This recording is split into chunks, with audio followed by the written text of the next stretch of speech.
ನಮಸ್ಕಾರ. ಎಲ್ಲರಿಗೂ ನಮ್ಮ ವಿಚಾರ ನಮ್ಮ ಸಂಸ್ಕೃತಿ ಚಾನಲ್ಗೆ ಸ್ವಾಗತ.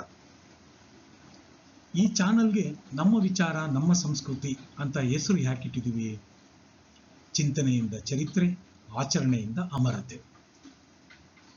ವಿಚಾರಗಳು ಹೇಗಿರಬೇಕು, ಆ ವಿಚಾರಗಳಲ್ಲಿ ಮೌಲ್ಯಗಳು ಹೇಗಿರಬೇಕು, ಆ ಮೌಲ್ಯಗಳೇ ನಮ್ಮ ಬೇರುಗಳಾದರೆ, ಆದರ್ಶಗಳು ನಮಗೆ ನಿಜವಾಗಲೂ ದಾರಿದೀಪವಾದರೆ, ಆ ವಿಚಾರಗಳು ನಮ್ಮ ದಿಕ್ಕನ್ನು ಬದಲಾಯಿಸಿದರೆ, ಸಂಸ್ಕೃತಿ ನಮ್ಮ ಉಸಿರಾದರೆ, ಇದೆಲ್ಲವನ್ನು ತಿಳ್ಕೊಂಡಾಗ ನಮ್ಮ ವಿಚಾರಗಳು ಎಷ್ಟು ಉತ್ಕೃಷ್ಟವಾಗಿದೆ, ಸನಾತನ ಧರ್ಮದ ವಿಚಾರಗಳು ಎಷ್ಟೊಂದು ಅಗಾಧವಾಗಿದೆ, ನಮ್ಮ ಸಂಸ್ಕೃತಿ ಎಷ್ಟೊಂದು ಮಹತ್ತರವಾಗಿದೆ. ಆ ಸಂಸ್ಕೃತಿ ಕಲೆಗಳಲ್ಲಿ ನಮ್ಮ ಸೌಂದರ್ಯವನ್ನು ನೋಡುವಂಥದ್ದು, ಭಾಷೆಯಲ್ಲಿ ನಮ್ಮ ಭಾವನೆಗಳನ್ನು ವ್ಯಕ್ತಪಡಿಸುವಂಥದ್ದು, ಪರಂಪರೆಯನ್ನೇ ನಮ್ಮ ಹೆಗ್ಗಳಿಕೆಯನ್ನಾಗಿ ಮಾಡಿಕೊಳ್ಳೋದು, ಆಚರಣೆಯನ್ನು ನಮ್ಮ ಅಸ್ತಿತ್ವದಲ್ಲಿ ತರುವುದು, ಇದೆಲ್ಲವನ್ನು ನೋಡಿದಾಗ ನಮಗೆ ಕೆಲವು ವಿಷಯಗಳಂತೂ ಅವಶ್ಯಕವಾಗಿ ತಿಳಿದುಕೊಳ್ಳಲೇಬೇಕು ಅಂತ ಅನ್ಸೋದಿಲ್ವೇ? ಮನುಷ್ಯನಾಗಿ ಹುಟ್ಟಿದ ಮೇಲೆ ನಾವು ಸಾಧನೆ ಮಾಡಬೇಕಾಗಿರೋದು ಹೇಗೆ? ನಾವು ಯಾವ ರೀತಿಯಿಂದ ಸಾಧನೆ ಮಾಡಬೇಕಾಗಿದೆ? ಆಧ್ಯಾತ್ಮಿಕತೆ ಅಂದರೆ ಏನು? ಆಧ್ಯಾತ್ಮಿಕತೆಯಲ್ಲಿ ಪರಮ ಪವಿತ್ರತೆಯನ್ನು ನಾವು ಕಾಣುವುದು ಹೇಗೆ? ಇದೆಲ್ಲವನ್ನು ಆಲೋಚನೆ ಮಾಡಿದಾಗ ಕೆಲವು ವಿಚಾರಗಳು ಹೊಳೆಯುತ್ತೆ. ಅವು ಯಾವುವು? ಗೀತಾ ಭಾವಧಾರೆ ಭಾಗ 2ಕ್ಕೆ ಸ್ವಾಗತ. ಭಾಗ 2 ವೀಕ್ಷಿಸುವುದಕ್ಕಿಂತ ಮುಂಚೆ ಭಗವದ್ಗೀತೆಯ ಸನಾತನ ಸತ್ಯ, ಜೀವನದ ದಾರಿ ಭಾಗ 1 ವೀಕ್ಷಿಸುವುದು ಬಹಳ ಉತ್ತಮ. ಏಕೆಂದರೆ ಭಾಗ 1ರಲ್ಲಿ ಬಹಳಷ್ಟು ಸೂಕ್ಷ್ಮತರವಾದ ವಿಷಯಗಳನ್ನು ಚರ್ಚಿಸಲಾಗಿದೆ.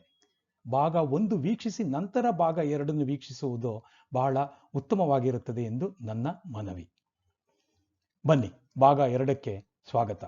ಭಾಗ 2ರಲ್ಲಿ ಪರಮಾತ್ಮ ನಮಗೆ ಏನು ವಿಷಯಗಳನ್ನು ತಿಳಿಸ್ತಾನೆ ನೋಡೋಣ. ಭಗವದ್ಗೀತೆ ಪ್ರಾರಂಭವಾಗುವುದು ಅರ್ಜುನನ ವಿಷಾದದಿಂದ. ಮನುಷ್ಯನ ಜೀವನದಲ್ಲಿ ಯಾವುದೋ ಒಂದು ವ್ಯಾಕುಲತೆ ಉಂಟಾದಾಗ ಹೊಸ ಅಧ್ಯಾಯ ಪ್ರಾರಂಭವಾಗುತ್ತದೆ. ಅಂದರೆ ಒಂದು ಹೊಸ ಅಧ್ಯಾಯ ಉದಯವಾಗಬೇಕಾದರೆ ಮನುಷ್ಯನ ಮನಸ್ಸಿನಲ್ಲಿ ನೋವನ್ನೇ ಬೆಲೆಯನ್ನಾಗಿ ಕೊಡಬೇಕಾಗುತ್ತದೆ.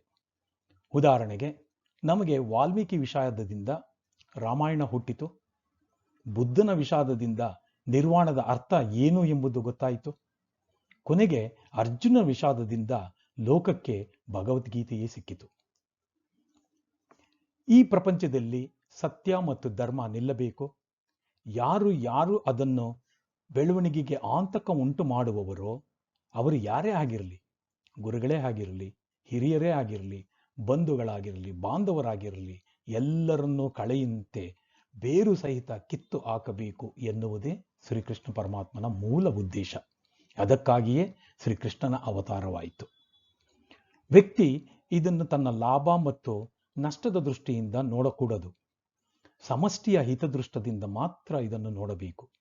ಆದರೆ ಇಲ್ಲಿ ಅರ್ಜುನನು ಈ ಯುದ್ಧವನ್ನು ಮಾಡಿದರೆ ಪಾಪ ಬರುತ್ತದೆ, ಇದರಿಂದ ಕುಲಕ್ಷಯವಾಗುತ್ತದೆ, ಕುಲಧರ್ಮ ನಾಶವಾಗುತ್ತದೆ, ಕುಲಸ್ತ್ರೀಯರು ಕೆಡುವರು, ವರ್ಣಸಂಕರ ಬರುವುದು, ಪಿತೃಗಳಿಗೆ ದುರ್ಗತಿ ಉಂಟಾಗುತ್ತದೆ, ಇದಕ್ಕೆಲ್ಲ ಕಾರಣಕರ್ತರಾದ ನಮಗೆ ಆಗ ನರಕವೇ ಪ್ರಾಪ್ತಿಯಾಗುವುದು, ಇವರನ್ನು ಕೊಲ್ಲುವುದಕ್ಕಿಂತ ನಾವೇ ಯುದ್ಧರಂಗದಲ್ಲಿ ಮಡಿಯುವುದು ಮೇಲು ಎನ್ನುತ್ತಾನೆ.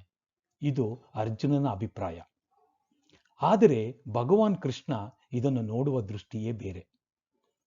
ಈ ಯುದ್ಧದಲ್ಲಿ ಅರ್ಜುನನ ಬಂಧು ಬಾಂಧವರು ಹೇಗೆ ಯುದ್ಧದಲ್ಲಿ ಭಾಗವಹಿಸುತ್ತಿದ್ದಾರೋ ಹಾಗೆಯೇ ಶ್ರೀಕೃಷ್ಣನ ಬಂಧು ಬಾಂಧವರು ಕೂಡ ಇದ್ದಾರೆ.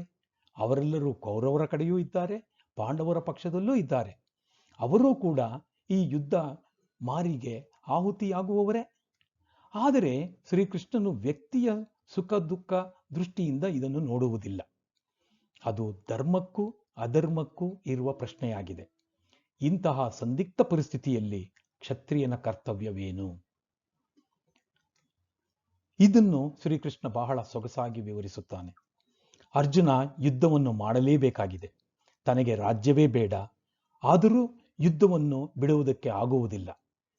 ಬೇಕಾದರೆ ಅವನು ಕರ್ಮ ಫಲವನ್ನು ತ್ಯಜಿಸಬಹುದೇ ಹೊರತು ಕರ್ಮವನ್ನು ತ್ಯಜಿಸುವುದಕ್ಕೆ ಅವನಿಗೆ ಯಾವ ಅಧಿಕಾರವೂ ಇಲ್ಲ. ಅರ್ಜುನನ ಜೀವನ ವಿಷಾದದ ಬಿರುಗಾಳಿಗೆ ಸಿಕ್ಕಿ ಹಾರಿ ಹೋಗುತ್ತಿದೆ. ಶ್ರೀಕೃಷ್ಣನಾದರೂ ಆ ಸಮಯದಲ್ಲಿ ಮಂದರ ಪರ್ವತದಂತೆ ನಿಂತಿರುವನು. ಇದನ್ನು ನೋಡಿದಾಗ ಅರ್ಜುನ ತುಂಬಾ ಕಳಕಳಿಯಿಂದ ಪ್ರಾರ್ಥನೆ ಮಾಡುತ್ತಾನೆ. ದೈನ್ಯವೆಂಬ ದೋಷದಿಂದ ನಾನು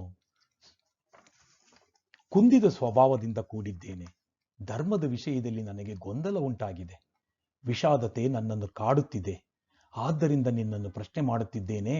ಯಾವುದು ನನಗೆ ಶ್ರೇಯಸ್ಕರವೋ ಅದನ್ನು ನಿಶ್ಚಯಪೂರ್ವಕವಾಗಿ ಹೇಳು. ನಾನು ನಿನ್ನ ಶಿಷ್ಯ, ನಿನ್ನನ್ನೇ ಶರಣು ಹೊಂದಿದ ನನಗೆ ಧರ್ಮವನ್ನು ಬೋಧಿಸು. ವ್ಯಾಕುಲತೆ, ಲಾಂಗಿಂಗ್ ಅಥವಾ ಕ್ರೇವಿಂಗ್. ಜೀವನದಲ್ಲಿ ಗಹನವಾದ ಸತ್ಯವನ್ನು ತಿಳಿದುಕೊಳ್ಳುವುದಕ್ಕೆ ನಮ್ಮಲ್ಲಿ ವ್ಯಾಕುಲತೆ ಇದ್ದರೆ, ಆ ವ್ಯಾಕುಲತೆ ನಮ್ಮಲ್ಲಿ ಉಂಟಾದರೆ ಅದನ್ನು ತಿಳಿಸುವವನು ಸಿಕ್ಕೇ ಸಿಗುತ್ತಾನೆ, ಬರುತ್ತಾನೆ. ವ್ಯಾಕುಲತೆ ಹುಟ್ಟಿದಾಗ ಅದಕ್ಕೆ ಸಮಾಧಾನ ಕೊಡುವ, ಅದಕ್ಕೆ ತೃಪ್ತಿಯನ್ನು ಪಡಿಸುವ, ಚೈತನ್ಯವನ್ನೂ ಕೊಡುವ ಚೈತನ್ಯವೂ ನಮ್ಮನ್ನೇ ಹುಡುಕಿಕೊಂಡು ಬರುವುದು. ಇದೊಂದು ಜೀವನದ ಗಾಢ ನಿಯಮ.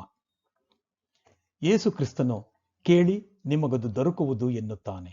Ask you will be given. ಯಾವಾಗ ಅರ್ಜುನನು ಶ್ರೀಕೃಷ್ಣನನ್ನು ಕೇಳುತ್ತಾನೋ ತನಗೆ ಜೀವನದಲ್ಲಿ ದಾರಿ ತೋರೆಂದು, ಶ್ರೀಕೃಷ್ಣ ಅವನಿಗೆ ಆಗ ಮಾರ್ಗದರ್ಶಕನಾಗುತ್ತಾನೆ. ಇದು ಕೇವಲ ಅರ್ಜುನನಿಗೆ ಮಾತ್ರ ಸತ್ಯವಲ್ಲ, ಎಲ್ಲರಿಗೂ ಗೀತೆಯಲ್ಲಿ ಬರುವುದು ನಿತ್ಯ ಸತ್ಯದ ಮಾತು. ನಾವು ಭಗವಂತನಲ್ಲಿ ಶರಣಾದರೆ, ದಾರಿ ತೋರೆಂದು ವ್ಯಾಕುಲತೆಯಿಂದ ಪ್ರಾರ್ಥಿಸಿದರೆ, ಹೃದಯಾಂತರಾಳದಿಂದ ತುಂಬ ಪ್ರಾರ್ಥಿಸಿದರೆ ಭಗವಂತನ ಶಕ್ತಿ ಹತ್ತಿರವೇ ಕಾದು ಕುಳಿತಿದೆ ನಮ್ಮನ್ನು ಮೇಲಕ್ಕೆತ್ತಲು. ಇನ್ನು ಯಜ್ಞ ಭಾವನೆ. ಯಜ್ಞ ಭಾವನೆ ಎಂದರೇನು? ಯಾವುದಕ್ಕೆ ನಾವು ಯಜ್ಞ ಭಾವನೆ ಅಂತ ಹೇಳ್ತೀವಿ? ಅದು ಹೇಗಿರುತ್ತೆ? ಗೀತೆಯಲ್ಲಿ ಬರುವ ಒಂದು ಅತ್ಯಂತ ಶ್ರೇಷ್ಠ ಭಾವನೆಯೇ ಯಜ್ಞ. ಶ್ರೀಕೃಷ್ಣನು ಅರ್ಜುನನಿಗೆ ಹೇಳುತ್ತಾನೆ, ಯಜ್ಞ ದೃಷ್ಟಿಯಿಂದ ಕರ್ಮವನ್ನು ಮಾಡು, ಆಗ ಅದು ನಿನ್ನನ್ನು ಬಂಧಿಸುವುದಿಲ್ಲ ಎಂದು. ಅದರ ಭಾವನೆಯನ್ನು ವಿಸ್ತರಿಸಿ ಇಡೀ ಬ್ರಹ್ಮಾಂಡವೇ ಹೇಗೆ ಯಜ್ಞದ ಭಾವನೆಯ ಮೇಲೆ ನಿಂತಿದೆ ಎಂಬುದನ್ನು ಸಹ ವಿವರಿಸುತ್ತಾನೆ. ಯಜ್ಞ ದೃಷ್ಟಿ ನಮಗೆ ಧರ್ಮ, ಅರ್ಥ, ಕಾಮ, ಮೋಕ್ಷಗಳನ್ನೆಲ್ಲ ಕೊಡಬಲ್ಲದು. ಪ್ರಪಂಚವನ್ನು ಅನುಭವಿಸಬೇಕು ಎಂಬ ಆಸೆ ಇರುವವನಿಗೆ ಅದನ್ನು ಅನುಭವಿಸಬೇಡ ಎನ್ನುವುದಿಲ್ಲ. ಆದರೆ ಅದನ್ನು ಯಾವ ರೀತಿ ಅನುಭವಿಸಬೇಕು, ಅದರ ಅರ್ಥವನ್ನು ತಿಳಿದುಕೊಂಡು ಅನುಭವಿಸು ಎನ್ನುವುದು. ಮಾನವನಲ್ಲಿ ಕಾಮಾಸಕ್ತಿ ಮತ್ತು ಅಧಿಕಾರಾಸಕ್ತಿ ಎಂಬ ಎರಡು ಪ್ರಬಲವಾದ ವಾಸನೆಗಳಿವೆ.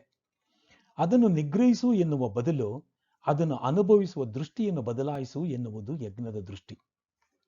ನಮ್ಮ ಕಾಮಾಸಕ್ತಿಯನ್ನು ತೃಪ್ತಿಪಡಿಸಿಕೊಳ್ಳಲು ಯಾರನ್ನೋ ಕೂಡಿಕೊಂಡು ಮೃಗೀಯ ಕಾಮನೆಗಳನ್ನೆಲ್ಲ ಅನುಭವಿಸಿ ಹಲವು ರೋಗ ರುಜಿನಗಳಿಗೆ ತುತ್ತಾಗಿ ಸಮಾಜಕ್ಕೆ ಮತ್ತು ಕುಟುಂಬಕ್ಕೆ ಕಂಟಕಪ್ರಾಯರಾಗುವ ಬದಲು ಅಗ್ನಿ ಸಾಕ್ಷಿಯಾಗಿ ಪುರುಷನು ಒಬ್ಬ ಸ್ತ್ರೀಯನ್ನು ಮದುವೆಯಾಗಿ ಗೌರವದಿಂದ ಸಂಸಾರವನ್ನು ಸಾಗಿಸುವುದು ನಿಜಕ್ಕೂ ಯೋಗ್ಯವಾದ ದಾರಿಯೇ ಆಗಿದೆ. ಇದರಿಂದ ನಮ್ಮ ಬಯಕೆಗಳು ತೃಪ್ತಿಯಾಗಿ ಕ್ರಮೇಣ ನಮ್ಮ ಸ್ವಾರ್ಥ ಕೂಡ ಕಡಿಮೆಯಾಗಲು ಸಹಾಯವಾಗುವುದು. ಅದರಂತೆಯೇ ಅಧಿಕಾರದ ಆಸಕ್ತಿ ಕೂಡ. ಈ ಅಧಿಕಾರದ ಆಸೆ ಎಲ್ಲರಲ್ಲಿಯೂ ಇರುತ್ತದೆ. ಅವರು ಅದನ್ನು ಬೇಕಾದರೆ ಅನುಭವಿಸಿ ತೃಪ್ತಿಪಟ್ಟುಕೊಳ್ಳಲಿ, ಆದರೆ ಆ ಅಧಿಕಾರವನ್ನು ನ್ಯಾಯಯುತವಾಗಿ ಸಂಪಾದನೆ ಮಾಡಲಿ, ಅದರಿಂದ ಇತರರಿಗೆ ಒಳ್ಳೆಯದನ್ನು ಸಹ ಮಾಡಲಿ. ಅಧಿಕಾರವನ್ನು ಪಡೆಯುವುದು ಕೇವಲ ಭೋಗಕ್ಕಲ್ಲ, ಅದು ತನಗೆ ಜನರು ಕೊಟ್ಟ ದೊಡ್ಡ ಜವಾಬ್ದಾರಿ ಎಂದು ತಿಳಿದು ಕೆಲಸ ಮಾಡಲಿ. ಆಗ ಅವರು ಮಾಡುವ ಆ ಕೆಲಸ ಒಂದು ಯಜ್ಞವಾಗುತ್ತದೆ. ಅದರಂತೆಯೇ ದ್ರವ್ಯವನ್ನು ಅಂದರೆ ಹಣವನ್ನು ಸಂಪಾದಿಸಬೇಕೆಂಬ ಆಸೆ ಎಲ್ಲರಲ್ಲೂ ಇದೆ. ಇದು ಸಹಜ ಕೂಡ. ಆದರೆ ಯೋಗ್ಯವಾದ ರೀತಿಯಲ್ಲಿ ಹಣವನ್ನು ಸಂಪಾದನೆ ಮಾಡಬೇಕು ಹಾಗೂ ಅವಶ್ಯಕತೆ ಇದ್ದಾಗ ಅದೇ ರೀತಿಯಲ್ಲಿ ಅದನ್ನು ಖರ್ಚು ಮಾಡಬೇಕು. ಆಗ ಅದೊಂದು ದ್ರವ್ಯ ಯಜ್ಞವಾಗುತ್ತದೆ. ಯಜ್ಞ ದೃಷ್ಟಿಯಿಂದ ಕೆಲಸ ಮಾಡಿದರೆ ಜ್ಞಾನವೂ ಬರುತ್ತದೆ, ಕೊನೆಗೆ ಅದರಿಂದ ಮುಕ್ತಿಯೂ ಲಭಿಸುವುದು. ಅನ್ನದಿಂದ ಪ್ರಾಣಿಗಳು ಉತ್ಪನ್ನವಾಗುತ್ತವೆ, ಮಳೆಯಿಂದ ಅನ್ನ ಉಂಟಾಗುವುದು, ಯಜ್ಞದಿಂದ ಮಳೆಯಾಗುತ್ತದೆ, ಕರ್ಮದಿಂದ ಯಜ್ಞವಾಗುವುದು, ಕರ್ಮ ಬ್ರಹ್ಮದಿಂದ ಆಗುವುದು, ಬ್ರಹ್ಮ ಅಕ್ಷರದಿಂದ ಉದ್ಭವಿಸುವುದು. ಆದ ಕಾರಣ ಸುವರ್ಣ ವ್ಯಾಪ್ತಿಯಾದ ಬ್ರಹ್ಮ ಸದಾ ಯಜ್ಞದಲ್ಲಿ ಪ್ರತಿಷ್ಠಿತನಾಗಿರುವನು. ಯಜ್ಞದ ದೃಷ್ಟಿಯಲ್ಲಿ ದಾನಗಳು. ಈ ಸೃಷ್ಟಿ ನಿಂತಿರುವುದೇ ಯಜ್ಞದ ಆಧಾರದ ಮೇಲೆ. ಈ ವಿರಾಟ್ ಯಜ್ಞಕ್ಕೆ ಎಲ್ಲರೂ ಅರ್ಪಣೆ ಮಾಡಬೇಕಾಗಿದೆ. ಯಾರಲ್ಲಿ ಯಾವ ವಿಧವಾದ ಒಳ್ಳೆಯದು ಇದೆಯೋ ಅದನ್ನು ಇತರರ ಸೇವೆಗಾಗಿ ಮೀಸಲಿಡಬೇಕು. ಹಲವು ವಿಧವಾದ ಯಜ್ಞಗಳಿವೆ ಎಂದು ಹೇಳುತ್ತಾನೆ ಪರಮಾತ್ಮ. ಕೆಲವರು ದ್ರವ್ಯ ರೂಪದ ಯಜ್ಞವನ್ನು ಮಾಡುತ್ತಾರೆ, ಅಂದರೆ ಹಣವನ್ನು ದಾನ ಮಾಡುವುದರ ಮೂಲಕ. ತಪೋರೂಪವಾದ ಯಜ್ಞವನ್ನು ಕೆಲವರು ಮಾಡುತ್ತಾರೆ. ಸ್ವಾಧ್ಯಾಯ ಮತ್ತು ಜ್ಞಾನ ರೂಪದ ಯಜ್ಞವನ್ನು ಕೆಲವರು ಮಾಡುತ್ತಾರೆ, ಅಂದರೆ ತಮ್ಮಲ್ಲಿರುವ ಜ್ಞಾನವನ್ನು ಇತರರಿಗೆ ಹಂಚುವುದರ ಮೂಲಕ. ಶ್ರೀಕೃಷ್ಣ ಗೀತೆಯಲ್ಲಿ ಹೇಳುತ್ತಾನೆ, ಎಲ್ಲ ಕರ್ಮಗಳು ಜ್ಞಾನದಲ್ಲಿ ಪರಿಸಮಾಪ್ತಿಯಾಗುತ್ತವೆ ಎಂದು. ಶ್ರೇಷ್ಠವಾದ ಆಧ್ಯಾತ್ಮಿಕ ವಸ್ತುವನ್ನು ಕೊಟ್ಟರೆ ನಮ್ಮ ಜೀವನದ ಮೇಲೆ ಯಾವ ಪರಿಣಾಮ ಉಂಟಾಗುವುದೋ, ಶ್ರೇಷ್ಠವಾದ ಆಧ್ಯಾತ್ಮಿಕ ವಸ್ತುವನ್ನು ಕೊಟ್ಟರೆ ನಮ್ಮ ಜೀವನದಲ್ಲಿ ಯಾವ ಪರಿಣಾಮ ಉಂಟಾಗುವುದೋ ಅದೇ ಪರಿಣಾಮವು ಯಜ್ಞ ದೃಷ್ಟಿಯಿಂದ ರೋಗಿಗೆ ಔಷಧಿ ಕೊಡುವುದರಿಂದ, ನಿರ್ಗತಿಕನಿಗೆ ಅನ್ನ ಕೊಡುವುದರಿಂದ, ನಿರಕ್ಷಸ್ಥನಿಗೆ ವಿದ್ಯೆ ಕೊಡುವುದರಿಂದ, ದಾನ ಮಾಡುವುದರಿಂದ ಅಥವಾ ವಿದ್ಯೆಗೆ ಸಹಾಯ ಮಾಡುವುದರಿಂದ ಪ್ರಾಪ್ತವಾಗುವುದು. ಅಂದರೆ ನಮ್ಮ ಪಾಲಿಗೆ ಯಾವುದೇ ಕರ್ತವ್ಯ ಬರಲಿ, ಬರುವ ಫಲ ಭಗವಂತನಿಗೆ ಅರ್ಪಿತವಾಗಲಿ ಎಂದು ಮಾಡಿದರೆ ಅದೊಂದು ಯಜ್ಞವಾಗುತ್ತದೆ. ಕೊನೆಗೆ ಏನು ಉಳಿಯುತ್ತೋ ಅದನ್ನು ಒಂದು ಪ್ರಸಾದದಂತೆ ಸ್ವೀಕರಿಸಿದರೆ ಅದೇ ಅಮೃತವಾಗಿ ನಮ್ಮನ್ನು ಸನಾತನ ಬ್ರಹ್ಮ ಸ್ಥಿತಿಗೆ ಕರೆದೊಯ್ಯುತ್ತದೆ. ನಿಜವಾದ ಆನಂದ ಯಾವುದು? ಸಾಧ್ಯವಾದಷ್ಟು ಹೆಚ್ಚನ್ನು ಕೊಟ್ಟು ಸಾಧ್ಯವಾದಷ್ಟು ಕಡಿಮೆಯನ್ನು ಸ್ವೀಕರಿಸುವುದೇ ನಿಜವಾದ ಆನಂದ. ನೀನು ಏನು ಕೆಲಸ ಮಾಡುತ್ತೀಯೋ, ಏನು ಊಟ ಮಾಡುತ್ತೀಯೋ, ಯಾವ ಯಜ್ಞವನ್ನು ಮಾಡುತ್ತೀಯೋ, ಯಾವ ದಾನವನ್ನು ಮಾಡುತ್ತೀಯೋ, ಯಾವ ತಪಸ್ಸನ್ನು ಮಾಡುತ್ತೀಯೋ ಅದೆಲ್ಲವನ್ನು ನನಗೆ ಅರ್ಪಣೆ ಮಾಡು ಎನ್ನುವನು ಶ್ರೀಕೃಷ್ಣ. ಶ್ರೀಕೃಷ್ಣಾರ್ಪಣ ಮಸ್ತು. ನಾನು ಕೊಡಬೇಕಾಗಿರುವುದನ್ನು ಕೊಟ್ಟರೆ ನನಗೆ ಬರಬೇಕಾಗಿರುವುದು ಬಂದೇ ಬರುವುದು. ಇದು ಜೀವನದ ಗಾಢ ನಿಯಮ. ಅಂದರೆ ಎಲ್ಲವನ್ನು ಆ ಪರಮಾತ್ಮನಿಗೆ ಅರ್ಪಣೆ ಮಾಡಿದರೆ, ಶ್ರೀಕೃಷ್ಣಾರ್ಪಣ ಮಸ್ತು ಎಂದು ಅರ್ಪಣೆ ಮಾಡಿದರೆ ಆಗ ನಿನ್ನಲ್ಲಿ ಸಂಸ್ಕಾರ ಉಂಟಾಗುವುದಿಲ್ಲ. ಎಲ್ಲವನ್ನು ಪರಮಾತ್ಮನ ಮೇಲೆಯೇ ನೀನು ಆ ಭಾರವನ್ನು ಭಕ್ತಿಯಿಂದ ಹೊರಿಸಿದಂತಾಗುತ್ತದೆ. ಪರಮಾತ್ಮನಿಗೆ ಎಲ್ಲವನ್ನು ಅರ್ಪಣೆ ಮಾಡಿದರೆ everything is dedicated to my lord. ಭಗವಂತ, ಆ ಪರಮಾತ್ಮ. ಕೊಡುವುದರ ಮೇಲೆಯೇ ನಿಂತಿದೆ ಈ ಜಗತ್ತು. ಕೆಲವರು ತಿಳಿದು ಕೊಡುವರು, ಮತ್ತೆ ಕೆಲವರು ತಿಳಿಯದೇ ಕೊಡುತ್ತಿರುವರು, ಕೆಲವರು ಸಂತೋಷದಿಂದ ಕೊಡುತ್ತಿರುವರು, ಕೆಲವರು ಅಯ್ಯೋ ಕೊಡಬೇಕಲ್ಲ ಎಂದು ಗೊಣಗಾಡಿಕೊಂಡು ಕೊಡುತ್ತಿರುವರು. ಅಂತೂ ನಾವು ಕೊಡಬೇಕಾಗಿರುವುದನ್ನು ದೇವರು ವಸೂಲು ಮಾಡಿಯೇ ಮಾಡುತ್ತಾನೆ. ಅವನಿಗೆ ವಸೂಲಿ ಮಾಡುವುದಕ್ಕೆ ಹಲವಾರು ಮಾರ್ಗಗಳಿವೆ. ದಾನಕ್ಕೆ ಕೊಡದೇ ಇದ್ದರೆ ದಂಡಕ್ಕೆ ಕೊಡಬೇಕಾಗುವುದು. ರೋಗ, ನಷ್ಟ, ಅತ್ಯಾಸೆ, ಕೋರ್ಟು, ಕಚೇರಿ, ಕಳ್ಳಕಾಕರು ಇವುಗಳೆಲ್ಲದರ ಮೂಲಕ ತನಗೆ ಬೇಕಾಗಿರುವುದನ್ನು ಆತನು ವಸೂಲು ಮಾಡಿಯೇ ಮಾಡುತ್ತಾನೆ. ಆದ್ದರಿಂದ ನಗುತ್ತಾ ಕೊಡು, ಕೊಟ್ಟು ಉದ್ಧಾರವಾಗು, ಕೊಟ್ಟು ಶಾಂತಿ ಹೊಂದು ಎನ್ನುತ್ತದೆ ಯಜ್ಞ ದೃಷ್ಟಿ. ಇನ್ನೊಬ್ಬರಿಗೆ ಹಂಚುವುದಕ್ಕಾಗಿಯೇ, ಇನ್ನೊಬ್ಬರಿಗೆ ಒಳ್ಳೆಯದನ್ನು ಮಾಡುವುದಕ್ಕಾಗಿಯೇ ದೇವರು ಕೆಲವು ವ್ಯಕ್ತಿಗಳಲ್ಲಿ ಪಾಂಡಿತ್ಯ, ಐಶ್ವರ್ಯ, ಅಧಿಕಾರ ಮುಂತಾದವೆಲ್ಲವನ್ನು ಕೊಟ್ಟಿರುವನು. ಯಾವಾಗ ವ್ಯಕ್ತಿ ಬರೀ ಕೂಡಿಡುತ್ತಾ ಹೋಗುತ್ತಾನೋ, ಹಂಚುವುದಿಲ್ಲವೋ, ಅವನು ಆಗ ಹಾಳಾಗುತ್ತಾನೆ. ಆದರೆ ಇತರರಿಗೆ ನೀಡುವುದಕ್ಕಾಗಿ ದೇವರು ನಮ್ಮಲ್ಲಿ ಕೊಟ್ಟಿದ್ದಾನೆ ಎಂಬ ಭಾವನೆಯಿಂದ ಅರಿತು ಅದನ್ನು ತಿಳಿದುಕೊಂಡು ಅರ್ಪಿತ ಭಾವದಿಂದ ಯಾವಾಗ ಇನ್ನೊಬ್ಬರಿಗೆ ಕೊಡುತ್ತಾನೆಯೋ ಅಥವಾ ಸಹಾಯ ಮಾಡುತ್ತಾನೆಯೋ, ಎಷ್ಟು ಸಾಧ್ಯವಾಗುತ್ತದೋ ಅಷ್ಟು ಸಹಾಯ ಮಾಡುತ್ತಾನೆಯೋ, ಆಗ ಅದೇ ಒಂದು ಯಜ್ಞವಾಗುತ್ತದೆ. ಇದೇ ವ್ಯಕ್ತಿಗೆ ಹಾಗೂ ಜನಾಂಗಕ್ಕೆ ಕಲ್ಯಾಣಕಾರಿಯಾಗುತ್ತದೆ. ಗೀತೆಯಲ್ಲಿ ಬರುವ ಒಂದು ಅಮೋಘವಾದ ಭಾವನೆ ಇದೇ ಆಗಿದೆ, ಯಜ್ಞ ಭಾವನೆ. ಚಾತುರ್ವರ್ಣ. ಶ್ರೀಕೃಷ್ಣನು ಗುಣ ಮತ್ತು ಕರ್ಮಗಳಿಗೆ ತಕ್ಕಂತೆ ಚಾತುರ್ವರ್ಣ ನನ್ನಿಂದ ಸೃಷ್ಟಿಸಲ್ಪಟ್ಟಿತು ಎನ್ನುತ್ತಾನೆ. ಬ್ರಾಹ್ಮಣ, ಕ್ಷತ್ರಿಯ, ವೈಶ್ಯ ಮತ್ತು ಶೂದ್ರ ಎಂಬ ವರ್ಣಗಳನ್ನು ದೇವರೇ ಮಾಡಿದನು ಎಂದು ಹೇಳಿದೆ. ಗುಣ ಮತ್ತು ಕರ್ಮಗಳಿಗೆ ಅನುಸಾರವಾಗಿ ಅವರನ್ನು ವಿಭಾಗ ಮಾಡಿರುವೆನು ಎನ್ನುತ್ತಾನೆ ಶ್ರೀಕೃಷ್ಣ. ಶ್ರೀಕೃಷ್ಣ 4 ವರ್ಣಗಳನ್ನು ಕುರಿತು ಹೇಳುತ್ತಿರುವಾಗ ಕೇವಲ ಭರತಖಂಡ ಒಂದನ್ನೇ ತನ್ನ ಮನಸ್ಸಿನಲ್ಲಿ ಇಟ್ಟುಕೊಂಡಿಲ್ಲ. ಇಡೀ ವಿಶ್ವದ ದೃಷ್ಟಿಯಿಂದ ಹೇಳುತ್ತಿರುವನು ಇದನ್ನು. ವರ್ಣವನ್ನು ಗುಣ ಮತ್ತು ಸ್ವಭಾವದ ಮೂಲಕ ನಿರ್ಧರಿಸಬೇಕಾಗಿದೆ. ಹಾಗಿದ್ದರೂ ಕೂಡ ಆಯಾ ವರ್ಣದಲ್ಲಿ ಹುಟ್ಟಿದ ಮಾತ್ರಕ್ಕೆ ಅವನಿಗೆ ಆಯಾ ಸ್ವಭಾವ ಇರಲಿ ಅಥವಾ ಇಲ್ಲದೇ ಇರಲಿ, ಆ ವರ್ಣಕ್ಕೆ ಸೇರಿದವನೆಂಬ ತಪ್ಪು ಭಾವನೆ ನಮ್ಮಲ್ಲಿ ಬಂದು ಹೋಗಿದೆ. ನಾವು ಯಾವ ವರ್ಣದಲ್ಲಿ ಹುಟ್ಟಿರುತ್ತೇವೆಯೋ ಅದೆಲ್ಲ ಮುಖ್ಯ. ನಾವು ಯಾವುದನ್ನು ನಮ್ಮ ಅಭಿರುಚಿ ಅಥವಾ ಯೋಗ್ಯತೆಗೆ ತಕ್ಕಂತೆ ಆರಿಸಿಕೊಳ್ಳುತ್ತೇವೆಯೋ ಅದು ಬಹಳ ಮುಖ್ಯವಾಗುತ್ತದೆ. ಪ್ರತಿಯೊಂದು ವ್ಯಕ್ತಿಗೂ ಒಂದು ಧರ್ಮವಿದೆ. ಯಾವಾಗ ನಾವು ಆ ಧರ್ಮವನ್ನು ಸ್ವೀಕರಿಸುತ್ತೇವೆಯೋ ಅದನ್ನು ನಾವು ಖಂಡಿತ ಅನುಸರಿಸಬೇಕು. ಯಾವ ವೃತ್ತಿಯೇ ಆಗಲಿ, ಯಾವ ಪ್ರೊಫೆಷನ್ ಆಗಲಿ, ನಮಗೆ ಅದರ ಮೇಲೆ ಅಭಿರುಚಿ ಇರುವುದೋ ಮತ್ತು ಯಾವುದಕ್ಕಾಗಿ ನಾವು ಹಲವು ವರ್ಷಗಳು ತರಬೇತಿ ಅಥವಾ ಟ್ರೈನಿಂಗ್ ಅನ್ನು ತೆಗೆದುಕೊಂಡಿರುವೆವೆಯೋ ಅದನ್ನು ಬಿಡದೆ ನಾವು ಆ ಮಾರ್ಗದಲ್ಲಿಯೇ ಮುಂದುವರಿಯಬೇಕು. ಹಾಗೆ ಮಾಡದೆ ಹೋದರೆ ನಾವು ತಪ್ಪಿತಸ್ಥರಾಗುತ್ತೇವೆ. ಅರ್ಜುನ ಇಲ್ಲಿ ಮಾಡುತ್ತಿರುವ ತಪ್ಪು ಅದೇ. ಅವನು ಕ್ಷತ್ರಿಯನಾಗಿ ಹುಟ್ಟಿದ್ದು ಮಾತ್ರವಲ್ಲದೆ ಕ್ಷತ್ರಿಯರ ವೃತ್ತಿಯಲ್ಲಿ ಸಹ ತರಬೇತಿಯನ್ನು ತೆಗೆದುಕೊಂಡಿದ್ದಾನೆ. ದೇಶ ಅವನಿಂದ ಕ್ಷತ್ರಿಯನ ಕೆಲಸವನ್ನು ಒಂದು ನಿರ್ದಿಷ್ಟವಾದ ಸನ್ನಿವೇಶದಲ್ಲಿ ನಿರೀಕ್ಷೆ ಮಾಡುತ್ತಿದೆ.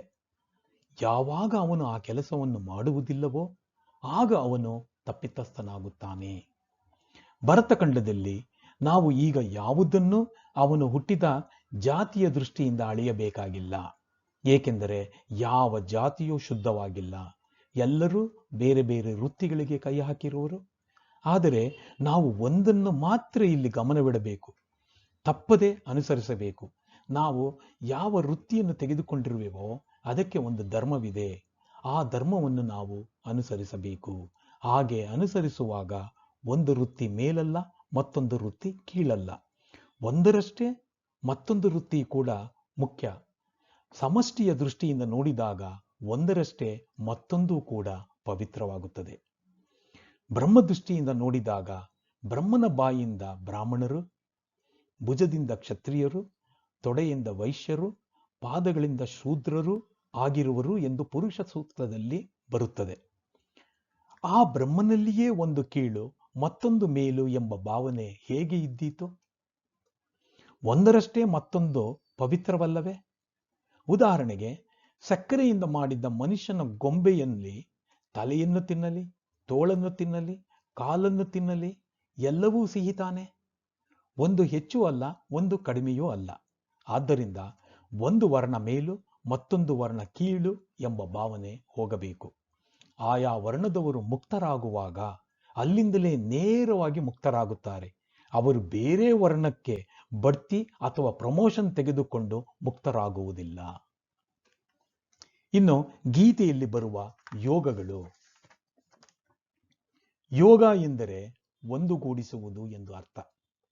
ಯಾವುದು ಜೀವಾತ್ಮನನ್ನು ಪರಮಾತ್ಮನ ಒಳಗೆ ಸೇರಿಸುವುದೋ ಅದೇ ಯೋಗ. ಈ ದೃಷ್ಟಿಯಿಂದ ಗೀತೆಯಲ್ಲಿ ನಾವು ನೋಡಿದಾಗ 4 ಮುಖ್ಯ ಯೋಗಗಳು ನಮಗೆ ತಿಳಿದು ಬರುತ್ತದೆ. ಅವೇ ಜ್ಞಾನಯೋಗ, ಕರ್ಮಯೋಗ, ಭಕ್ತಿಯೋಗ ಮತ್ತು ಧ್ಯಾನ ಯೋಗಗಳು. ಜ್ಞಾನಯೋಗ ಇದು ಅತಿ ಕಷ್ಟವಾದ ದಾರಿ, ವಿಚಾರ ಪ್ರಧಾನವಾದ ದಾರಿ. ವ್ಯಕ್ತಿ ತನ್ನ ಎದುರಿಗೆ ಇರುವ ದೃಶ್ಯವನ್ನೆಲ್ಲ ವಿಭಜನೆ ಮಾಡಿ ಯಾವುದು ಆತ್ಮವಸ್ತುವೋ ಅದನ್ನು ಮಾತ್ರವೇ ಹಿಡಿದುಕೊಂಡು ಅನಾತ್ಮವಾದ ವಸ್ತುವನ್ನು ತ್ಯಜಿಸಬೇಕಾಗುತ್ತದೆ. ಇದಕ್ಕೆ ನಮ್ಮ ಚಿತ್ತ ಶುದ್ಧವಾಗಿರಬೇಕು, ಮನಸ್ಸು ಪರಿಶುದ್ಧವಾಗಿರಬೇಕು, ಇಂದ್ರಿಯಗಳನ್ನು ಜಯಿಸಬೇಕು, ಬುದ್ಧಿ ಹರಿತವಾಗಿರಬೇಕು. ಆಗ ಮಾತ್ರ ಈ ಹಾದಿಯಲ್ಲಿ ಮುಂದುವರಿದು ಗುರಿಯನ್ನು ನಾವು ಸೇರಬಹುದು. ಹಾಗಾದರೆ ಜ್ಞಾನಯೋಗದ ಆ 3 ಹಂತಗಳು ಯಾವುವು? ನೋಡಿ, ಸದ್ಗುರುವಿನಿಂದ ಅಥವಾ ಶಾಸ್ತ್ರಗಳಿಂದ ಬ್ರಹ್ಮತತ್ವವನ್ನು ಶ್ರದ್ಧೆಯಿಂದ ಆಲಿಸಿದಾಗ, ಅಂದರೆ ಗುರು ಹೇಳುವ ಮಾತುಗಳನ್ನು, ಅವರು ಹೇಳುವ ಬೋಧನೆಗಳನ್ನು ಶ್ರದ್ಧೆಯಿಂದ ಆಲಿಸಿದರೆ ಅಥವಾ ಕೇಳಿಸಿಕೊಂಡರೆ ಅದನ್ನು ನಾವು ಶ್ರವಣ ಎನ್ನುತ್ತೇವೆ. ಆ ಆಲಿಸಿದ ಉಪದೇಶವನ್ನು, ಆ ಕೇಳಿಸಿಕೊಂಡ ಉಪದೇಶವನ್ನು ಯುಕ್ತಿಯಿಂದ ಆಲೋಚಿಸಿ ಮತ್ತೆ ಮತ್ತೆ ಅದನ್ನು ಆಲೋಚಿಸಿ ಸಂಶಯಗಳನ್ನು ನಿವಾರಣೆ ಮಾಡಿಕೊಂಡು, ಡೌಟ್ಸ್ನೆಲ್ಲ ಕ್ಲಾರಿಫೈ ಮಾಡಿಕೊಂಡು ದೃಢವಾದ ತಿಳುವಳಿಕೆಯನ್ನು ಪಡೆದರೆ, ಅಂದರೆ ಮತ್ತೆ ಮತ್ತೆ ಅದೇ ಬೋಧನೆಗಳನ್ನು ಕೇಳುತ್ತಾ, ಅದೇ ಬೋಧನೆಗಳನ್ನು ನೋಡುತ್ತಾ, ಮತ್ತೆ ಮತ್ತೆ ಅದರಲ್ಲಿರುವ ಸೂಕ್ಷ್ಮತರವಾದ ವಿಚಾರಗಳನ್ನು ನೋಡಿದರೆ, ಫಾರ್ ಎಕ್ಸಾಂಪಲ್ ಈ ವಿಡಿಯೋ ಮೊದಲನೇ ಭಾಗ ಆಗಲಿ ಅಥವಾ 2ನೇ ಭಾಗ ಆಗಲಿ, ಮತ್ತೆ ಮತ್ತೆ ಅದನ್ನು ನೋಡಿದರೆ ಅದರಲ್ಲಿ ಬರುವ ವಿಷಯಗಳನ್ನು ನಾವು ಆಲೋಚನೆ ಮಾಡಿ, ಶ್ರವಣ ಕೇಳಿಸಿಕೊಂಡು ಮತ್ತೆ ಆಲೋಚನೆ ಮಾಡಿದರೆ, ಅದನ್ನೇ ನಾವು ಮೆಲುಕು ಹಾಕುತ್ತಿದ್ದರೆ ಅದನ್ನು ಮನನ ಎನ್ನುತ್ತೇವೆ. ಆ ಮನನವೇ ಮುಂದೆ ಮನಸ್ಸಿನಿಂದ ದೃಢಪಟ್ಟ ಸತ್ಯದಲ್ಲಿ ನಿರಂತರವಾಗಿ ಧ್ಯಾನವನ್ನು ಮಾಡುತ್ತಿದ್ದರೆ, ಆತ್ಮಚಿಂತನೆಯನ್ನು ನಡೆಸುತ್ತಿದ್ದರೆ, ಅದನ್ನು ಜೀವನದಲ್ಲಿ ಅನುಭವವಾಗಿ ಅದೇ ನಮಗೆ ಸ್ಥಿರಗೊಳ್ಳುತ್ತದೆ. ಅದು ನಿಧಿಧ್ಯಾಸನವಾಗುತ್ತದೆ. ಇದು ಭಗವದ್ಗೀತೆಯ ಜ್ಞಾನ ಯೋಗದ 3 ಮುಖ್ಯವಾದ ಹಂತಗಳು.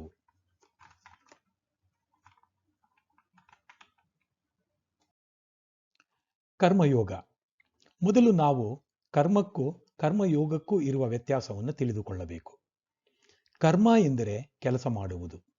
ಈ ಜೀವನದಲ್ಲಿ ಎಲ್ಲರೂ ಕೆಲಸ ಮಾಡುತ್ತಿರುವರು. ಕೆಲಸ ಮಾಡದೆ ಯಾರೂ ಇಲ್ಲ. ಕೆಲಸ ಮಾಡುವುದು ಕೆಲಸ ಮಾಡದೇ ಇರುವುದಕ್ಕಿಂತ ಸುಲಭವಾದುದು. ಅದಕ್ಕಾಗಿಯೇ ಮಾನವನು ಯಾವಾಗಲೂ ಕೆಲಸ ಮಾಡುವನು. ಆದರೆ ಆ ಕೆಲಸದಿಂದ ಅಥವಾ ಆ ಕರ್ಮದಿಂದ ಅನೇಕ ವೇಳೆ ದುಃಖವನ್ನು ಅಥವಾ ನೋವನ್ನು ಅನುಭವಿಸುವನು. ಹೇಗೆ ಕೆಲಸ ಮಾಡಿದರೆ ಕರ್ಮ ಬಂಧನದಿಂದ ನಾವು ಪಾರಾಗುತ್ತೇವೆಯೋ, ಕರ್ಮಕ್ಕೆ ಸಿಕ್ಕಿ ಹಾಕಿಕೊಳ್ಳುವುದಿಲ್ಲವೋ ಅದನ್ನು ತಿಳಿಸುವುದು ಒಂದು ಯೋಗ. ಆ ಯೋಗವೇ ಕರ್ಮಯೋಗ. ಕರ್ಮಕ್ಕೆ 2 ಶಕ್ತಿ ಇದೆ. ಒಂದು ರೀತಿ ಮಾಡಿದರೆ ಅದು ನಮ್ಮನ್ನು ಪ್ರಪಂಚದ ಬಂಧನಕ್ಕೆ ಸಿಕ್ಕಿ ಹಾಕಿಸುವುದು ಅಥವಾ ಕಟ್ಟಿ ಹಾಕುವುದು. ಮತ್ತೊಂದು ರೀತಿ ಮಾಡಿದರೆ ಅದೇ ಕರ್ಮವು ನಮ್ಮನ್ನು ಬಂಧನದಿಂದ ಪಾರು ಮಾಡುವುದು. ಇದನ್ನೇ ಶ್ರೀಕೃಷ್ಣನು ಯೋಗ ಕರ್ಮಸು ಕೌಶಲಂ ಎನ್ನುವನು. ಕರ್ಮಕುಶಲಿ ಮೊದಲು ತನ್ನ ಕರ್ತವ್ಯವನ್ನು ಅಥವಾ ಕರ್ಮವನ್ನು ಮಾಡಿ ಅದರ ಬಂಧನಕ್ಕೆ ಸಿಕ್ಕದಂತೆ ತನ್ನನ್ನು ತಾನು ನೋಡಿಕೊಳ್ಳುತ್ತಾನೆ ಅಥವಾ ಕಾಪಾಡಿಕೊಳ್ಳುತ್ತಾನೆ. ಶ್ರೀಕೃಷ್ಣನು ಕರ್ಮ ಮಾಡುವುದಕ್ಕೆ ಮಾತ್ರ ನಿನಗೆ ಅಧಿಕಾರ, ಅದರಿಂದ ಬರುವ ಫಲಗಳಿಗೆ ಅಲ್ಲ ಎನ್ನುತ್ತಾನೆ. ನಾವು ಬಂಧನಕ್ಕೆ ಬೀಳುವುದಕ್ಕೆಲ್ಲ ಕಾರಣ ಅದರ ಫಲಕ್ಕೆ ಆಸಕ್ತರಾಗಿರುವುದರಿಂದಲೇ. ನೀನು ಕೆಲಸ ಮಾಡುವವನು ಎಂದು ಭಾವಿಸಬೇಡ, ನನ್ನ ಕೈಯಲ್ಲಿ ಒಂದು ನಿಮಿತ್ತನಾಗು ಎನ್ನುತ್ತಾನೆ ಶ್ರೀಕೃಷ್ಣ. ಏಕೆಂದರೆ ನಿಜವಾಗಿಯೂ ಕೆಲಸ ಮಾಡುವವನು ದೇವರು, ನಾವು ಅವನ ಕೈಯಲ್ಲಿ ಒಂದು ಯಂತ್ರ. ಯಾವಾಗ ಈ ದೃಷ್ಟಿ ಅವನಲ್ಲಿ ಬರುವುದೋ ಅವನು ಎಂದಿಗೂ ಕೆಟ್ಟ ಕೆಲಸವನ್ನು ಮಾಡುವುದಿಲ್ಲ. ಇನ್ನು ಕರ್ಮಯೋಗದ 3 ಹಂತಗಳು ಯಾವುವು ಅಂತ ನೋಡುವುದಾದ್ರೆ, ಹಿಂದಿನ ಜನ್ಮಗಳಲ್ಲಿ ನಾವು ಮಾಡಿರುವ ಕರ್ಮಗಳೆಲ್ಲ ಸಂಗ್ರಹವಾಗಿರುತ್ತೆ. ಆ ಸಂಗ್ರಹವಾಗಿರುವ ಕರ್ಮಗಳೆಲ್ಲವನ್ನು ನಾವು ಸಂಚಿತ ಕರ್ಮ ಎನ್ನುತ್ತೇವೆ. ಅದೇ ಸಂಚಿತ ಕರ್ಮ ಈ ಜನ್ಮದಲ್ಲಿ ಅನುಭವಿಸುತ್ತಿರುವ ಕರ್ಮದ ಫಲವೇ ಆಗಿರುತ್ತೆ. ಈ ಕರ್ಮ ಫಲವನ್ನು ಹಿಂದಿನ ಜನ್ಮಗಳಲ್ಲಿ ಮಾಡಿರುವ ಕರ್ಮಗಳನ್ನು ಈ ಜನ್ಮದಲ್ಲಿ ಅನುಭವಿಸುತ್ತಿದ್ದರೆ ಅದನ್ನು ಪ್ರಾರಬ್ಧ ಕರ್ಮ ಅಂತ ಹೇಳ್ತೀವಿ. ಈಗ ಮಾಡುತ್ತಿರುವ ಹೊಸ ಕರ್ಮಗಳು ಅದು ಮುಂದೆ ಭವಿಷ್ಯತ್ತಿನಲ್ಲಿ ಅದರ ಫಲ ಉಂಟು ಮಾಡುತ್ತದೆ. ಆ ಭವಿಷ್ಯತ್ತಿನಲ್ಲಿ ಉಂಟು ಮಾಡೋದು ಅದಿನ್ನು ಬರದೇ ಇರುವಂಥದ್ದನ್ನ ನಾವು ಆಗಮಿ ಕರ್ಮ ಎಂದು ಹೇಳುತ್ತೇವೆ. ಅಂದ್ರೆ ಕರ್ಮಯೋಗದ 3 ಹಂತಗಳು: ಸಂಚಿತ ಕರ್ಮ, ಸಂಗ್ರಹವಾಗಿರುವಂಥದ್ದು ಹಿಂದಿನ ಜನ್ಮಗಳಲ್ಲಿ, ಈ ಜನ್ಮದಲ್ಲಿ ಅನುಭವಿಸ್ತಾ ಇರೋದು ಅದರ ಪ್ರಾರಬ್ಧವನ್ನು ಈಗ ಅನುಭವಿಸ್ತಾ ಇರ್ತೀವಿ, ಅದು ಈ ಜನ್ಮದಲ್ಲಿ ಅನುಭವಿಸ್ತಾ ಇರೋದು ಪ್ರಾರಬ್ಧ ಕರ್ಮ. ಈಗ ಮಾಡುವಂಥ ಕರ್ಮಗಳು ತುಂಬಾ ಕೇರ್ಫುಲ್ ಆಗಿರಬೇಕು. ಇಲ್ಲಿ ಈಗ ನಾವು ಮಾಡುವಂಥ ಕರ್ಮಗಳು ಭವಿಷ್ಯತ್ತಿನಲ್ಲಿ ಅದು ಪರಿಣಾಮವನ್ನು ಉಂಟು ಮಾಡುತ್ತದೆ. ಭವಿಷ್ಯತ್ತಿನಲ್ಲಿ ಒಳ್ಳೆಯ ಪರಿಣಾಮಗಳನ್ನು ಉಂಟು ಮಾಡಬೇಕಾದ್ರೆ ನಾವು ಯಾವ ರೀತಿ ಕರ್ಮಗಳನ್ನು ಮಾಡುವುದು ಎಂದು ಆಲೋಚನೆ ಮಾಡಿ, ಶ್ರವಣ ಮನನ ನಿಧಿಧ್ಯಾಸನದಿಂದ ಆಲೋಚನೆಯನ್ನು ಮಾಡಿ ಒಳ್ಳೆಯ ವಿಷಯಗಳನ್ನು ಸಂಗ್ರಹಿಸಿಕೊಂಡು ಹೃದಯದಲ್ಲಿ ಭಕ್ತಿಯನ್ನು ಹೆಚ್ಚಿಸಿಕೊಂಡು ನಾವು ಸರಿಯಾದ ಮಾರ್ಗದಲ್ಲಿ ನಡೆಯುವುದಾದರೆ ಮುಂದೆ ಬರುವ ಕರ್ಮಗಳು, ಆಗಮಿ ಕರ್ಮಗಳು ನಮಗೆ ಸನ್ಮಾರ್ಗಕ್ಕೆ ಒಯ್ಯುವುದರಲ್ಲಿ ಸಂದೇಹವಿರುವುದಿಲ್ಲ. ಇದನ್ನೇ ಶ್ರೀಕೃಷ್ಣ ಪರಮಾತ್ಮನು ಕರ್ಮಯೋಗದ 3 ಹಂತಗಳು ಎಂದು ಹೇಳುತ್ತಾನೆ. ಧ್ಯಾನ ಯೋಗ. ಧ್ಯಾನ ಎಂದರೇನು? ಧ್ಯಾನ ಎಂದರೆ ಭಗವಂತನ ಮೇಲೆ ಮನಸ್ಸನ್ನು ಏಕಾಗ್ರ ಮಾಡುವುದು. ಮನಸ್ಸಿನ ಏಕಾಗ್ರತೆಗೆ ಅದ್ಭುತವಾದ ಶಕ್ತಿ ಇದೆ. ಅದನ್ನು ಹೊರ ಪ್ರಪಂಚದ ಮೇಲೆ ಹರಿಸಿದಾಗ ಅದರ ರಹಸ್ಯವನ್ನು ತಿಳಿದುಕೊಳ್ಳುತ್ತಾನೆ ವಿಜ್ಞಾನಿ. ಭೌತಿಕ ಪ್ರಪಂಚದ ಮೇಲೆ ಏಕಾಗ್ರ ಮಾಡಿ ಅದರಲ್ಲಿ ಇರುವ ನಿಯಮಗಳೆಲ್ಲವನ್ನು, ಹೊಸ ಹೊಸ ವಿಷಯಗಳನ್ನು ತಿಳಿದುಕೊಳ್ಳುತ್ತಾನೆ. ಆದರೆ ಅದೇ ಧ್ಯಾನಿ ಮನಸ್ಸನ್ನು ಅಂತರ್ಮುಖವನ್ನಾಗಿ ಮಾಡಿ ಭಗವಂತನ ಕಡೆಗೆ ಹರಿಸುತ್ತಾನೆ. ನದಿ ಹೇಗೆ ಸಾಗರವನ್ನು ಸೇರುವುದೋ ಹಾಗೆಯೇ ಧ್ಯಾನಿ ಅವನಲ್ಲಿ ಒಂದಾಗಲು ಪ್ರಯತ್ನಿಸುತ್ತಾನೆ. ಮನಸ್ಸನ್ನು ಹೃದಯದ ಒಳಗಡೆ ಮುಖವಾಗಿ ಅಂತರ್ಮುಖವಾಗಿ ಹರಿಸುವುದರ ಮೂಲಕ ಭಗವಂತನನ್ನು ನೋಡಲು ಪ್ರಯತ್ನಿಸುತ್ತಾನೆ ಧ್ಯಾನಿ. ಧ್ಯಾನವೆಂದರೆ ಸುಮ್ಮನೆ ಕಣ್ಣು ಮುಚ್ಚಿಕೊಂಡು ಕುಳಿತುಕೊಳ್ಳುವುದು ಅಲ್ಲ.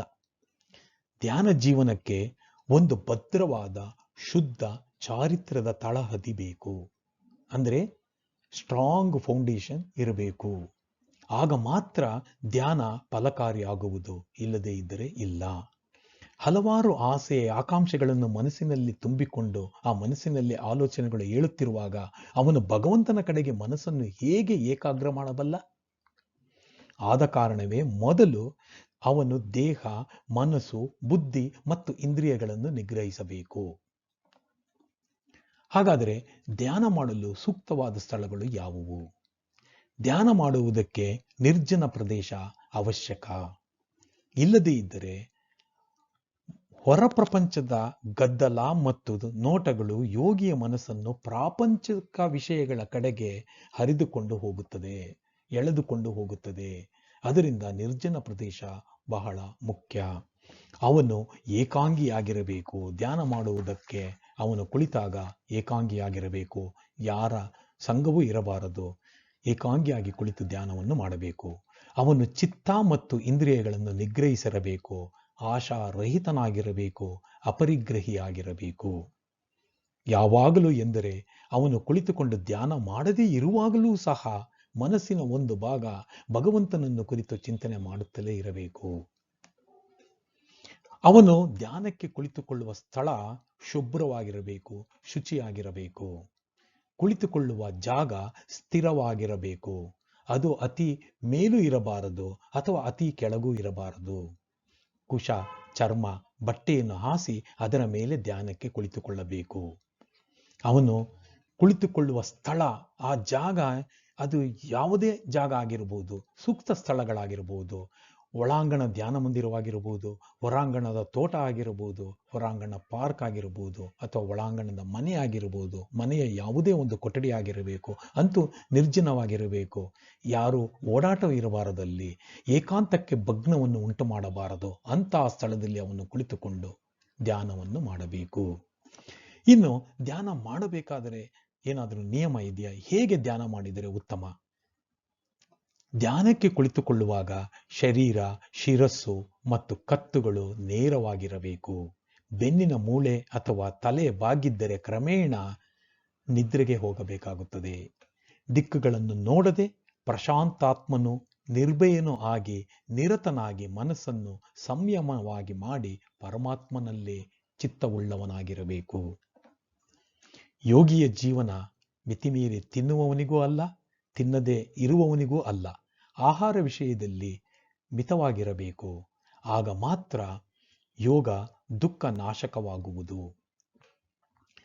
ಈ ಸಮಯದಲ್ಲಿ ಅರ್ಜುನ ಒಂದು ಸುಂದರವಾದ ಅತಿ ಮುಖ್ಯವಾದ ಪ್ರಶ್ನೆಯನ್ನು ಕೇಳುತ್ತಾನೆ. ನಮ್ಮ ಪರವಾಗಿಯೇ ಅರ್ಜುನ ಇಲ್ಲಿ ರೆಪ್ರೆಸೆಂಟ್ ಮಾಡ್ತಾ ಇದ್ದಾನೋ ಅಥವಾ ನಮ್ಮ ಪರವಾಗಿ ಅವನು ಒಂದು ಕ್ವಶನ್ ಕೇಳಿದಾಗ ಅದು ಎಷ್ಟು ಸ್ಯೂಟಬಲ್ ಕ್ವಶನ್, ಅದು ಎಲ್ಲರಿಗೂ ಅಗತ್ಯವಾದ ಪ್ರಶ್ನೆ ಇಲ್ಲಿ ಕೇಳ್ತಾನೆ.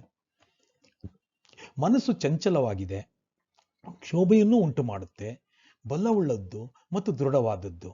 ಆದರೆ ಅದರ ನಿಗ್ರಹ ವಾಯುವಿಗಿಂತ ಅತಿ ಕಷ್ಟ ಅಂತ ನಾನು ಭಾವಿಸುತ್ತೇನೆ. ಅನೇಕ ವೇಳೆ ಧ್ಯಾನಕ್ಕೆ ಕುಳಿತಾಗಲೇ, ಧ್ಯಾನಕ್ಕೆ ಪ್ರಯತ್ನ ಪಟ್ಟಾಗಲೇ ಅದು ಎಂದಿಗಿಂತ ಹೆಚ್ಚು ದಂಗೆ ಏಳುತ್ತದೆ.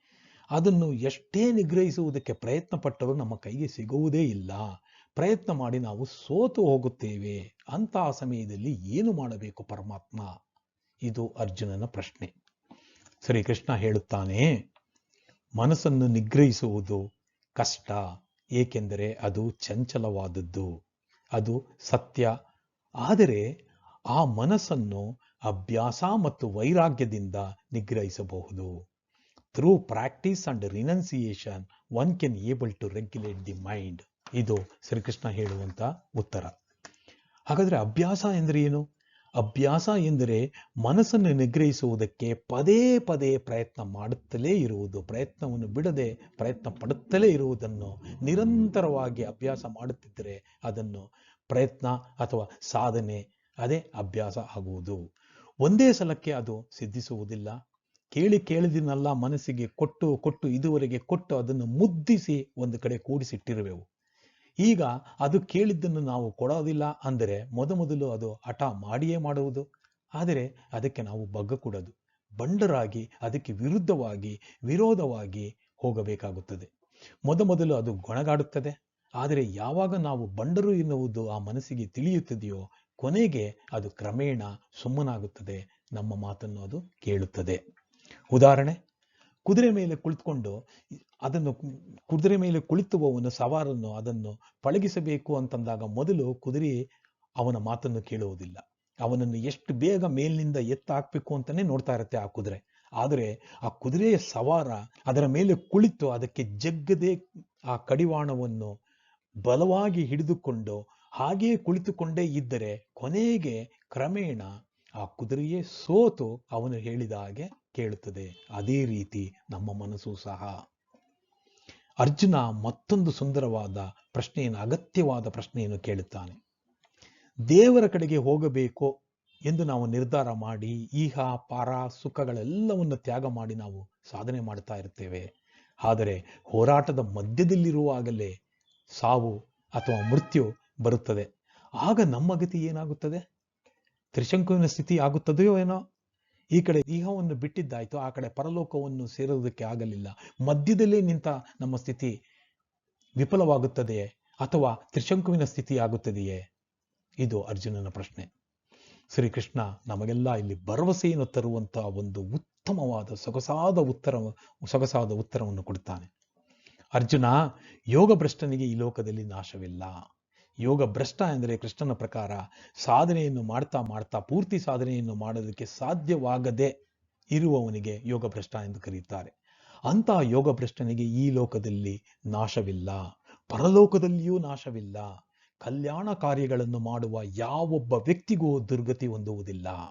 ಯೋಗ ಭ್ರಷ್ಟನು ಪುಣ್ಯಶಾಲಿಗಳ ಲೋಕವನ್ನೇ ಹೊಂದುತ್ತಾನೆ. ಅಲ್ಲಿ ಅನೇಕ ವರ್ಷಗಳ ಕಾಲ ವಾಸವಿದ್ದು ಅನಂತರ ಸದಾಚಾರಶೀಲನು ಶ್ರೀಮಂತರೂ ಆಗಿರುವವರ ಮನೆಯಲ್ಲಿ ಹುಟ್ಟುತ್ತಾನೆ, ಅಥವಾ ಧೀಮಂತರಾದ ಯೋಗಿಗಳ ಕುಲದಲ್ಲಿ ಹುಟ್ಟುವನು. ಇಲ್ಲಿ ಶ್ರೀಕೃಷ್ಣ ಕೊಡುವಂತಹ ಭರವಸೆ ಇಲ್ಲಿ ನಾವು ಅರ್ಥ ಮಾಡ್ಕೊಳ್ಬೇಕಾಗಿರೋದು ಏನು ಅಂದ್ರೆ, ಸಾಧನೆ ಮಾಡ್ತಾ ಯಾರಾದರೂ ಮೃತ್ಯುವನ್ನು ಹೊಂದಾಗ, ಪೂರ್ತಿ ಸಾಧನೆ ಮಾಡದೆ ಮೃತ್ಯುವಿನ ವಶವಾದಾಗ ಅವರಿಗೆ ಕೃಷ್ಣ ಹೇಳುವಂತ ಮಾತು, ಪರಲೋಕದಲ್ಲಿಯೂ ಅವನಿಗೆ, ಪುಣ್ಯಶಾಲಿಗಳ ಲೋಕದಲ್ಲಿಯೂ ಪರಲೋಕದಲ್ಲಿಯೂ ಇಹಲೋಕದಲ್ಲಿಯೂ ಅವನಿಗೆ ದುರ್ಗತಿ ಅನ್ನೋದು ಬರೋದಿಲ್ಲ. ಅಲ್ಲಿ ಅವನ ಸಾಧನೆ ಮತ್ತೆ ಮುಂದುವರಿಯುತ್ತದೆ. ಆ ಸಾಧನೆ ಮುಂದುವರೆದಾಗ ಅಲ್ಲಿ ಎಷ್ಟು ವರ್ಷಗಳ ಕಾಲ ಇರಬೇಕು ಅಷ್ಟು ವರ್ಷಗಳ ಕಾಲ ಇದ್ದು ಮತ್ತೆ ಉತ್ತಮವಾದ ವಾತಾವರಣವನ್ನು ಉಂಟು ಮಾಡಿ ಸದಾಚಾರ ಸಂಪನ್ನಶೀಲರು ಅಥವಾ ಶ್ರೀಮಂತರು ಅಥವಾ ಆ ಯೋಗಿಗಳ ಮನೆಯಲ್ಲಿ ಆತನ ಜನ್ಮವಾಗುತ್ತದೆ. ಅಂದರೆ ಆತನ ಸಾಧನೆ, ಆಧ್ಯಾತ್ಮಿಕ ಸಾಧನೆಗೆ ಉತ್ತಮವಾದ ವಾತಾವರಣವನ್ನು ಉಂಟು ಮಾಡುವ ಒಂಥರ ಮನೆಗಳಲ್ಲಿಯೇ ಅವನು ಜನ್ಮ ತಾಳುತ್ತಾನೆ. ಅವನ ಸ್ಪಿರಿಚುವಲ್ ಜರ್ನಿ ಅಥವಾ ಆಧ್ಯಾತ್ಮಿಕ ಸಾಧನೆ ಅವನಿಗೆ ವ್ಯರ್ಥವಾಗುವುದಿಲ್ಲ. ಮತ್ತೆ ಇನ್ನೂ ಉತ್ತಮವಾದ ಮಾರ್ಗದಲ್ಲಿ ಅವನ ಸಾಧನೆ ಅಥವಾ ಯಾತ್ರೆ, ಆಧ್ಯಾತ್ಮಿಕ ಯಾತ್ರೆ ಮುಂದುವರಿಯುತ್ತದೆ. ಇದು ಶ್ರೀಕೃಷ್ಣ ಕೊಡುವ ಭರವಸೆ. ಇಂತಹ ಜನ್ಮ ಲೋಕದಲ್ಲಿ ದುರ್ಲಭತರವಾದದ್ದು, ಎಲ್ಲರಿಗೂ ಬರೋದಿಲ್ಲ. ಆದರೆ ಸಾಧನೆ ಮಾಡ್ತಾ ಯಾರು ಮಧ್ಯದಲ್ಲಿ ಅರ್ಧ ಸಾಧನೆ ಮಾಡಿ ಹೋಗಿರ್ತಾರೋ ಅಂಥವರಿಗೆ ಮತ್ತೆ ಅವಕಾಶ ಸಿಗುತ್ತದೆ. ಭಗವಂತ ಕರುಣಾಮಯಿ ಇಲ್ಲಿ ಅಂಥವರೆಲ್ಲರಿಗೂ ಅವನು ಅವಕಾಶವನ್ನು ಕಲ್ಪಿಸುತ್ತಾನೆ. ಅಲ್ಲಿ ಪೂರ್ವಜನ್ಮಗಳ ಸಂಬಂಧವಾದ ಬುದ್ಧಿಯೋಗವನ್ನು ಹೊಂದಿ ಪೂರ್ವಜನ್ಮಗಳ ಸಂಬಂಧದಿಂದ ಅವನಿಗೆ ಬಂದಿರುವಂತಹ ಉತ್ತಮ ಸಂಸ್ಕಾರಗಳಿಂದ ಅವನ ಜನ್ಮ ಮತ್ತೆ ಅವನ ಆಧ್ಯಾತ್ಮಿಕ ಪ್ರಯಾಣ ಮತ್ತೆ ಮುಂದುವರಿಯುತ್ತದೆ. ಹಾಗಾಗಿ ಬುದ್ಧಿಯೋಗವನ್ನು ಹೊಂದಿ ಸಂಸಿದ್ಧಿಗಾಗಿ ಅವನು ಪ್ರಯತ್ನ ಪಡುವನು. ಪೂರ್ವಾಭ್ಯಾಸದಿಂದ ಆ ಸ್ವತಂತ್ರನಾಗಿ ಅವನು ಎಳೆಯಲ್ಪಡುತ್ತಾನೆ. Automatically is pulling towards a spiritual journey. ಪ್ರಯತ್ನದಿಂದ ಅಭ್ಯಾಸ ಮಾಡುತ್ತಿರುವವನು, ಕಲ್ಮಶವಿಲ್ಲದೆ ಇರುವವನು, ಅನೇಕ ಜನ್ಮಗಳಿಂದ ಸಿದ್ಧಿಯನ್ನು ಹೊಂದಿದವನು ಆದ ಯೋಗಿ ಅನಂತರ ಪರಮಗತಿಯನ್ನೇ ಹೊಂದುತ್ತಾನೆ. ಇದು ಶ್ರೀಕೃಷ್ಣ ಕೊಡುವಂತಹ ಭರವಸೆ. ಆಧ್ಯಾತ್ಮಿಕ ಸಾಧನೆ ಎಂದಿಗೂ ವ್ಯರ್ಥವಾಗುವುದಿಲ್ಲ ಎನ್ನುವಂತಹ ಭರವಸೆಯೇ ನಮಗೆ ಭಗವದ್ಗೀತೆಯಲ್ಲಿ ಸಿಗುವ ಭದ್ರವಾದ ಆಧ್ಯಾತ್ಮಿಕ ಯಾತ್ರೆಗೆ ಒಂದು ಬುನಾದಿಯಾಗಿ ತೋರುತ್ತದೆ. ದಯವಿಟ್ಟು ನಮ್ಮ ವಿಚಾರ ನಮ್ಮ ಸಂಸ್ಕೃತಿ ಚಾನಲ್ಗೆ ಚಂದಾದಾರರಾಗಿ ಲೈಕ್ ಮಾಡಿ, ಕಾಮೆಂಟ್ ಮಾಡಿ ಮತ್ತು ನಿಮ್ಮ ಎಲ್ಲ ಸ್ನೇಹಿತರು, ಗುಂಪುಗಳು, ಕುಟುಂಬ ಮತ್ತು ಹಿತೈಷಿಗಳೊಂದಿಗೆ ಹಂಚಿಕೊಳ್ಳಿ. ಶ್ರೀನಿವಾಸ್, ನಮ್ಮ ವಿಚಾರ ನಮ್ಮ ಸಂಸ್ಕೃತಿ. ಪ್ರಣಾಮಗಳು, ಧನ್ಯವಾದಗಳು.